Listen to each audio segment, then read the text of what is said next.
It's time for this week's episode of Brandon Sports Talk, featuring in-depth interviews from those who are trending in the world of athletics.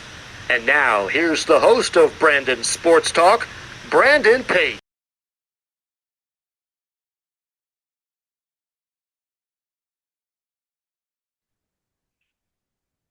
Welcome back to Brandon Sports Talk. In today's episode, I have the privilege of interviewing the San Diego City College head women's tennis coach, Coach Jamie Jones. How are you doing today? Good. Thank you. Can you talk about how you knew that you want to get started in coaching in college tennis? Well, initially, I'm not sure that I really knew that that was my goal. I had some really great coaches growing up, and I loved my college tennis years. I had a great college tennis coach named Ian Duvenhague, who ended up being the coach at University of Florida for the men, and then went on to Vanderbilt. And so he was such a great coach for me in college that I think that inspired me, as well as when I worked at University of Arizona, Becky Bell, she was the head coach, and she was also like a really great role model. So she invited me to go out to Arizona to help her out. And I think working under her, um, really motivated me to start looking for some head coaching jobs. And then the opening at Long Beach State came up, I applied and I got it. So, so it was just sort of a process. What was that experience like playing tennis for Miami Hurricanes? Wow, it was amazing because I played there in the 80s when football was huge, and all of the athletics were really successful. So I think that yeah, it was a great ride. It was a lot of fun, and like I said, I had a great coach. I had really good teammates. Um, so yeah, it was amazing. During your time at Miami, what was it like getting to represent them and putting on that uniform?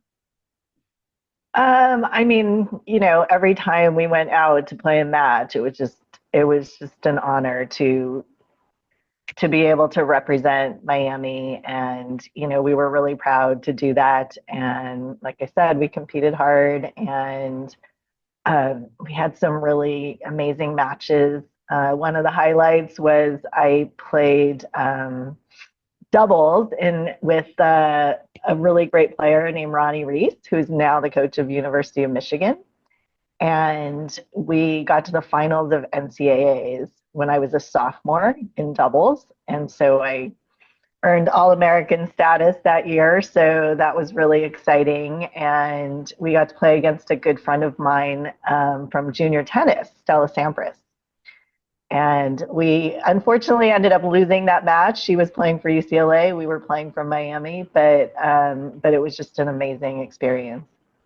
For you, what was it like getting to play in the ACC and playing teams like UNC and NC State? Sorry, we were not in a conference when when I played in the 80s. We were not in a conference. What were some of your biggest accomplishments playing? Like I said, I think getting to the finals of NCAAs in the doubles individuals was really the highlight of my collegiate career. So, I mean, and then just all, getting to play against like Stanford, UCLA, Berkeley, some of the bigger schools, University of Florida. We always had competitive matches, and it was a lot of fun. For you, what was that experience like going up against those bigger schools like Stanford? I think at the time I didn't realize like how, big that was. so so we were just playing our matches, and yeah, against a lot of times against players that I knew from junior tennis. Um, but yeah, it was exciting. It was always There's always a lot of team spirit on both sides. Also nerve wracking. We were also very nervous, and um, but yeah, it was a great experience. Coming out of college, what was it like getting into college coaching and coaching at Arizona? Um, I think it was a learning process, going from player to coach at Arizona and even at Long Beach. Um, so, I was pretty young when I got the job at Long Beach State. I think I was only like 23. So I wasn't that far in age from some of my players. Um, but yeah, it was, like I said, it was a learning process. It was, just learning on the job, I think, and making that transition from player to coach. Um, just kept just had an idea of what I wanted to do at Long Beach and um, tried to implement that. During your time at Long Beach State, what were some of your biggest accomplishments?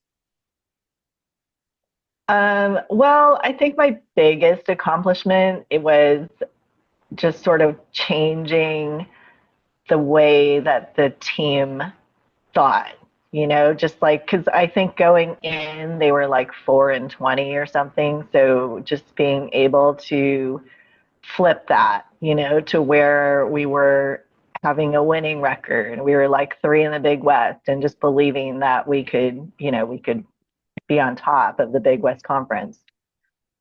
Of course, for you, what was that transition like going from Long Beach State to coming to San Diego City? Well, there was a pretty long gap between my jobs because when I left Long Beach State, I was pregnant with my first child. So then I had three kids in between there. And I would say it was about, I don't know, 15 years or so between my jobs, my coaching jobs. So it was definitely an adjustment to go from Division One to community college. I had to sort of learn a lot about community college, which is a lot different than Division One. Um, but yeah, again, you just sort of make the adjustments and learn on the job and build your program. What was it that feeling you like getting promoted to become the next head coach? At Long Beach or at City? Sorry, what? City. Oh, at City. At City. Um, it was surprising, I think, a little bit. It was unexpected, I think, because I wasn't necessarily planning on going back to coaching college. I was just sort of teaching a little bit on the side, like some private lessons. Um, so yeah, it took a little bit of adjusting to go back, to being a head coach and like planning, what I wanted to do with that program.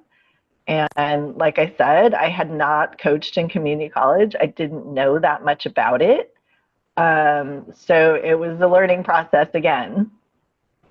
Of course, can you talk about the culture that you started to build for the program? I think that when I first got there, again, similar to Long Beach State, we were 0-12 the year before I got there, and 0-12 my first year. So it's always a challenge if a program has sort of like a losing record for a while to sort of change the thinking. So I think that was a challenge, and I wanted to definitely turn that around and start recruiting players that believed that we could be top in the conference and that we're just really going to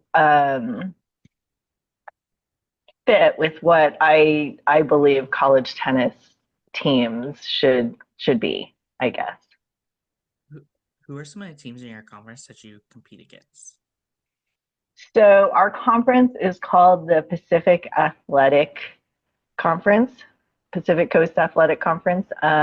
So we play against Grossmont College, Southwestern College, Imperial Valley College, and sort of an out of conference team that entered our conference called Mount San Jacinto. What is that home game atmosphere like when those teams come to your home facility versus going away? It's definitely more comfortable at home. You know, we like to play at home.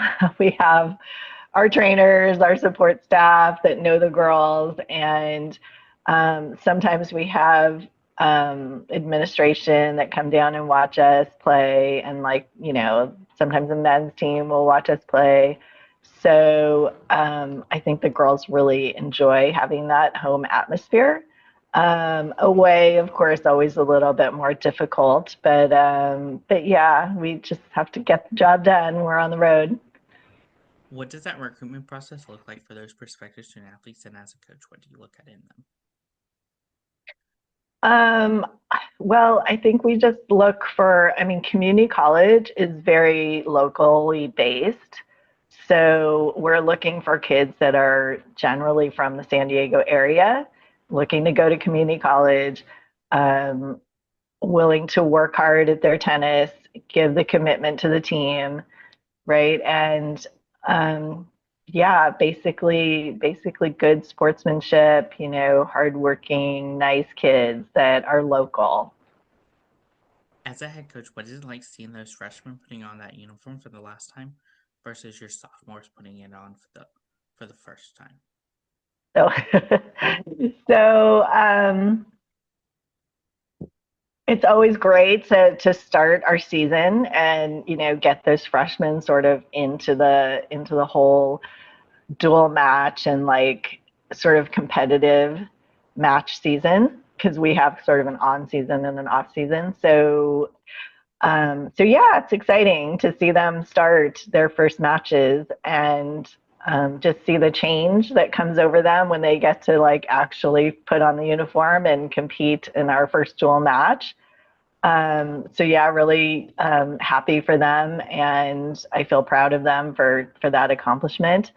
And yeah, kind of sad when my sophomores are leaving, and I've been with them for 2 years, and we just have had that ride together, a lot of time together, and just yeah. So it's a little bit sad, but in our case, I think it's also usually they're moving on to a 4-year university. So it's also exciting and happy. And I mean, I'm glad to see them go on to the next level.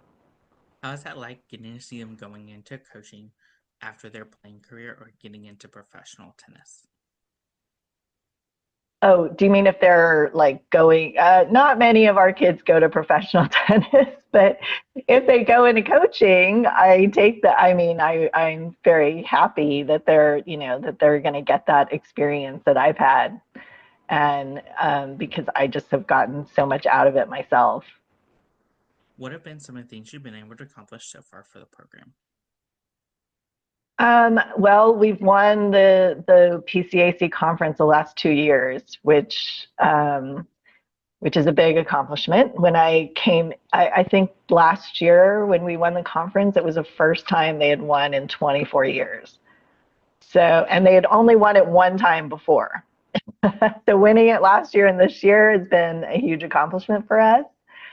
And yeah, just having players who are winning like PCAC Player of the Year. We've had the last 2 years, and winning players that are winning individual conferences, qualifying for regionals. Those are all really big accomplishments for us. What advice would you give those incoming freshmen entering their first year? Sorry, can you repeat that? What advice would you give those incoming Oh, freshmen entering their first year?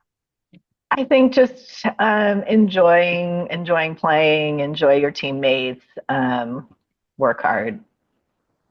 What advice would you give those players looking to go on and play for a 4-year institution? Again, just just being willing to keep your options open, keep working hard. If you have a dream of going to a 4-year and playing, just don't, I mean, keep dreaming, keep working, and it will happen. What advice would you give those future head coaches out there looking to build their own program? Again, I think just keeping your options open is a big thing. And being willing to go, maybe relocate or volunteer, be an assistant coach, do everything you can to sort of get involved and like make connections. I mean, that's kind of how I got my job. My first job at Arizona was as an assistant, and just sort of because the Arizona coach knew me as a player. And then at Long Beach, again, it was through a connection that I had from San Diego Tennis. And I just sort of, it was actually the men's coach who was leaving Long Beach who helped me get the job as the women's coach. Because the men's coaching program, I mean, the men's team was being cut. So I think just, conducting yourself always with professionalism, having good sportsmanship, working hard, and being a good role model. And then, like I said, keeping your options open. That's great advice. Where can my listeners find the program at on social media along with you at? We're on Instagram, we're on Facebook, SDCCW Tennis on Instagram. Thank you again, Coach Jamie Jones, for your interview, and best of luck in your future at San Diego City College as the head women's tennis coach. Thank you. You can find Brandon Sports Talk on Instagram at Brandon Sports Talk, Twitter at Talk_Brandon, and you can find me on YouTube at Brandon Sports Talk. Don't forget to like, comment, and subscribe. Thank you again, Coach, for your interview, and best of luck in your future. Thank you. You've been watching Brandon Sports Talk. Please feel free to like, share, and subscribe to Brandon Sports Talk on social media and on YouTube.